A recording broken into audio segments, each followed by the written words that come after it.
I've been using the Dyson V15 a lot lately, cleaning different areas inside my home and vacuuming excess sand in between deep cleaning experiments, and it has become very dirty. So in this video, I'll clean it and show you how to do so without water. I'm specifying this because I've seen some videos on YouTube suggesting using water and sometimes detergent to clean different components, which may not be a good idea. I mean, it's not that they're totally wrong. You can use water, but here's the thing. Using water on electronics isn't a good idea. If you mess up, you could damage something, and this vacuum isn't cheap. Also, the goal here is removing dirt accumulation, not to make it look sparkling clean.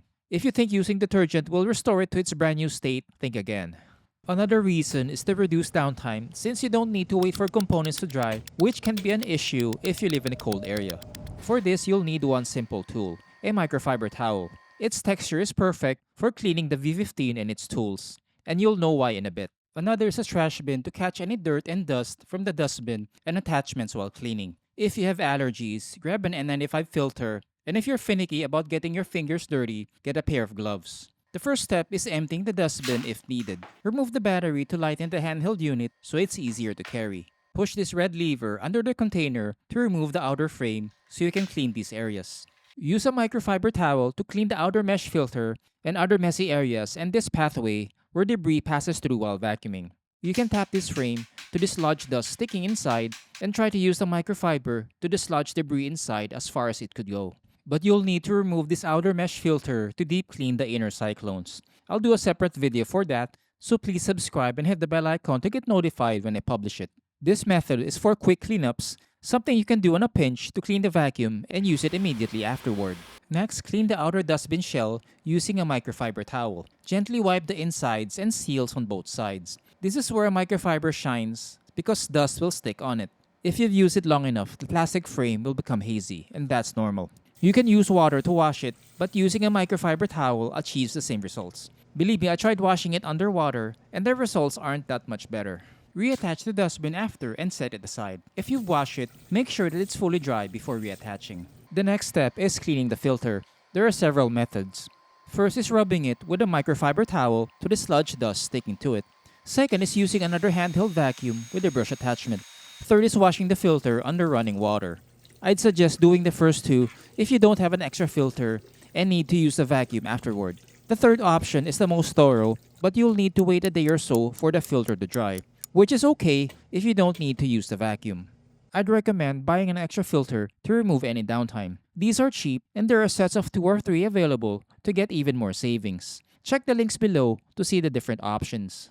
Avoid using dishwashing soap since detergent will degrade the paper element here and shorten its service life. Next, we'll clean the floor nozzles, the soft roller, and standard nozzle. Again, the goal here is to clean accumulated dirt, hair, and dust, not to restore it to its brand new state, because that's impossible. Once you start using these nozzles, these plastic will become hazy and won't have that same shine as it was brand new. To clean the laser slim roller, push this lever down to unlock the roller, then slide it out. Rub the surface with a microfiber towel. Don't forget to clean both ends. One end has a cover that's detachable. Remove and clean accumulated dust in its nooks and crannies. Another option is washing it under running water, but a dry method is enough unless you need to remove anything caked on the surface. Please note that the V15 Laser Slim Roller is designed for cleaning dry dirt. If you need something for wet messes, go for a wet-dry cordless vacuum like the V15S Submarine with a specialized nozzle. Another benefit of the dry method is you can use it immediately without waiting for it to dry. Again, avoid using detergent since it will degrade the plastic components and possibly rust the metal ones. Use the microfiber towel to wipe buildup underneath the fluffy nozzle and around this area. I've seen videos on YouTube that suggest using a damp cloth, but I don't recommend this since it could damage this part that spins the roller. Again, the goal is to remove buildup to prevent unnecessary friction. Check the axles for any hair wrapping on them, especially if you have pets. Use scissors for this kind of buildup, and it's something you'll need to check if you regularly clean pet hair. Do the same for the standard brush roll. Get a coin or a key big enough to fit this slot. Twist to unlock the brush roll and slide it out. Use the same method as with the laser slim roller and use a dry microfiber to clean the surface.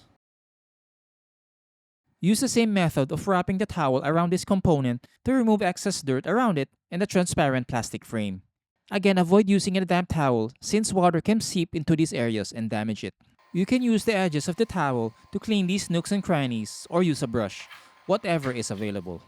Or use the tip of a ball pen and wrap it on the towel to clean hard to reach areas. These are just some hacks to try out. Don't forget to clean these areas as well as both sides of the brush rope. One end has a cover and the other end is open.